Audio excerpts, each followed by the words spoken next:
Okay, so here is our vectors test review video. The first few questions are just conceptual questions or vocabulary. Vectors are described by direction and magnitude.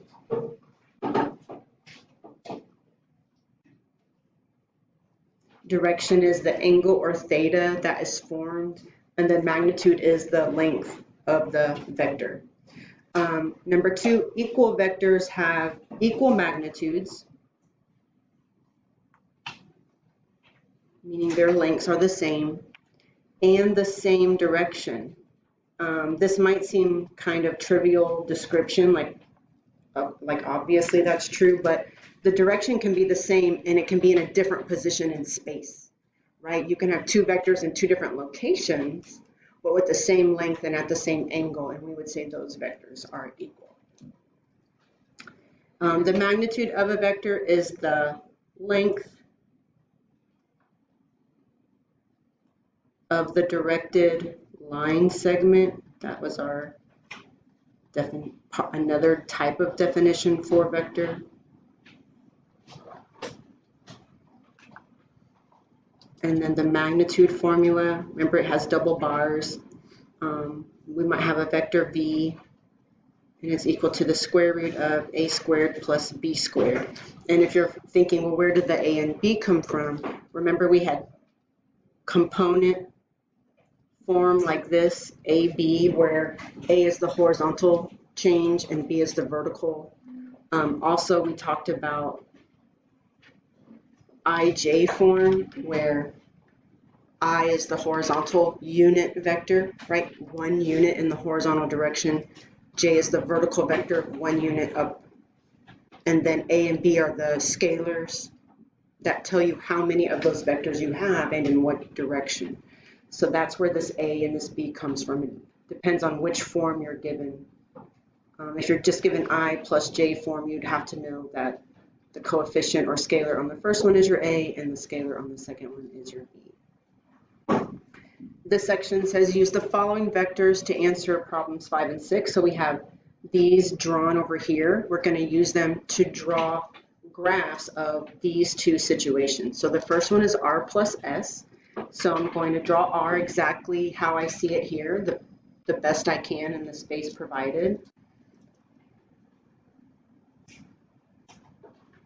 I'm going to add S to it, and this is a mistake I saw on some quizzes. You draw the second vector beginning where the first one ends. It begins where the first one ends. So I'm going to draw S like it's shown here at the end of vector R. Okay. Guess what the mistake I saw in the quizzes was? Putting the starting points together. Okay, so we're not going to do that. Now this is not my final answer. This is the work to my answer. My final answer is the resultant vector that starts where the first one is, starts where the first one started, and ends at the second one. And even this is not sufficient. Without an arrowhead, I don't know which direction this is facing or going. And the directions matter. That's one of the most important ideas of what a vector is. Bless you. So it ends here where the second one ends. That is R plus S. For number 6, we're doing twice R, then minus S. So twice R just means taking R and putting two of them.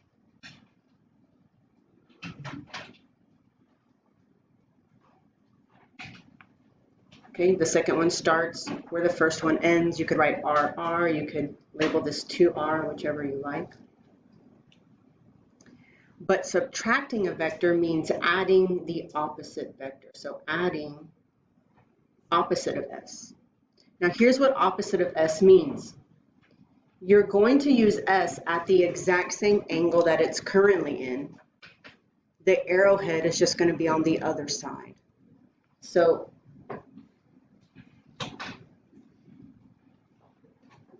this is what minus S looks like. It doesn't mean reflecting it in a different direction.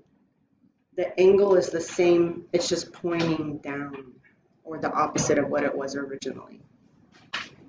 It's going to start where the 2R ended.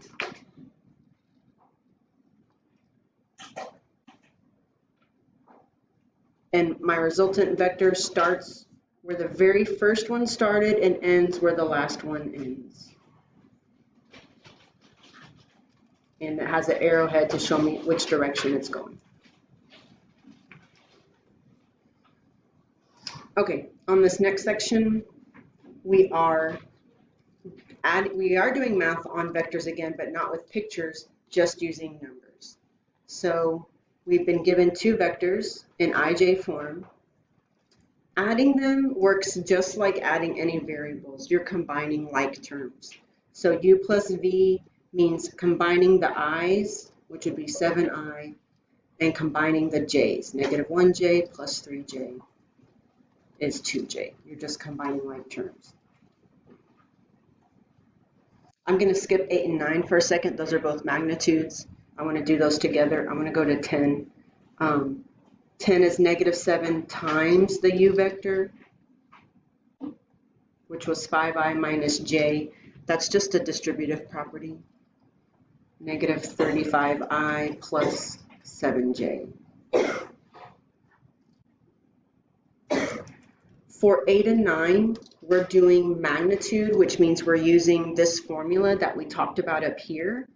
But first we need to know what A and B are. So we're treating those double bars like you would treat parentheses with order of operations. You're going to do all the math inside the bars first and do the magnitude formula as your very last step. So looking at first, I'm going to do 2 times the u vector. So just 2 times 5i minus j, that'll be a distributive.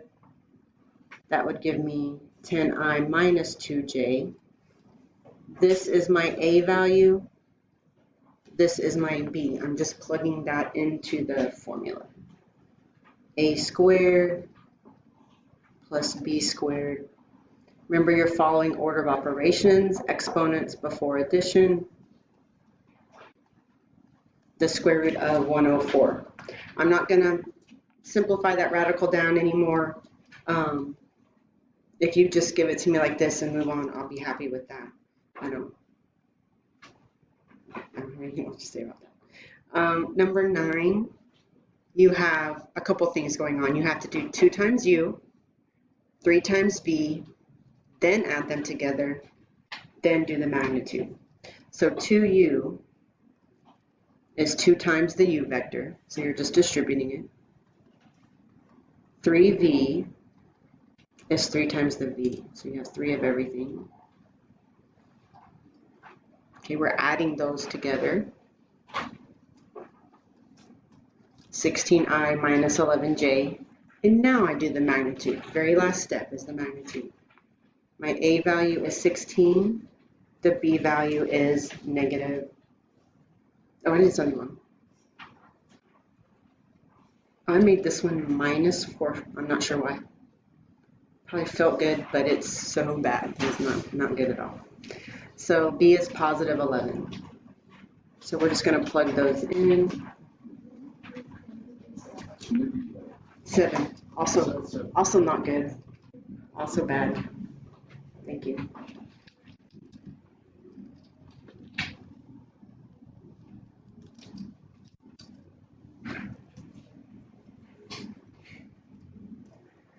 They're not appreciating my video. Square root of 305. All right, so here we have parametric equations. We have an x and a y that both depend on the same t value, and we're being asked to write it in one equation in slope-intercept form. So we started by taking the top equation and solving for t. That would mean subtracting 3 from both sides.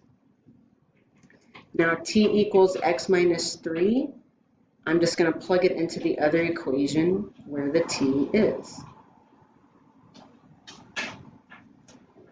So that gives me x minus 3 plus 1.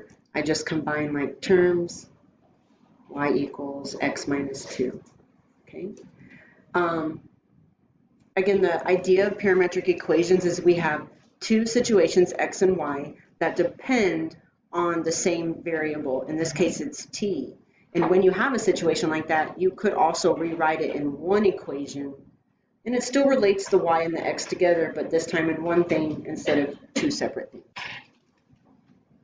Go ahead, I want you to pause your video and try and do number 12 by yourself before you come back and see the work. Okay, so here's the work for that set. I've solved the first one for t by adding 1 to both sides. Then take that, substitute it for t in the other equation. This one does require a distributive property before you combine like terms, and then we end up with 2x plus 3. Before the next two problems are also parametric, so I want you to try them, pause your video, come back, and I'll talk about the work. Insert pause here. Okay, let's talk about these problems real quickly. Hopefully you solve the first one for t by adding 3 to both sides. Take this whole thing, distribute it for t in the other equation. Now, I know it has a fraction, but once you distribute it, it's gonna not be so bad. 1/3 x for the first one, 1/3 times 3 is 1, then you combine like terms and get 17. In this problem over here, I square rooted to solve for t, plugged it in for t to the 4 t squared. If this doesn't seem to be intuitive to you, how did I go from square root of x fourth to x squared? Remember, you've got 4 of these that you're multiplying together. The first two give you just x, the second two give you x again, and x times x is x squared. For this next section, we are being asked to add multiple vectors, and it's just head to tail, head to tail, head to tail. So here I've got c plus f plus d, and even though the vectors in the example graph start at a specific position on the graph, remember these can move around in space wherever you need them as long as you're preserving the angle and the length. So I drew C here. C is from its starting point, it's down, it's right 2, down 3. So I am down, I need to slow down. Right 2, down 3. I started it here because I kind of just thought ahead a minute and planned out my space to allow for the other two. So it seems kind of arbitrary, but it was by design. Then adding F starts where C ended, adding D starts where F ended, but my resultant vector here in red started at the very, very first one, ends at the very, very last one, and there's an arrowhead there to show me the direction. And then 16 is here if you want to pause your video and pay attention to it with a little more detail. So this last problem, you're just using the magnitude formula a squared plus b squared, and then math happens, blah, blah, blah, blah, blah, and you get 2.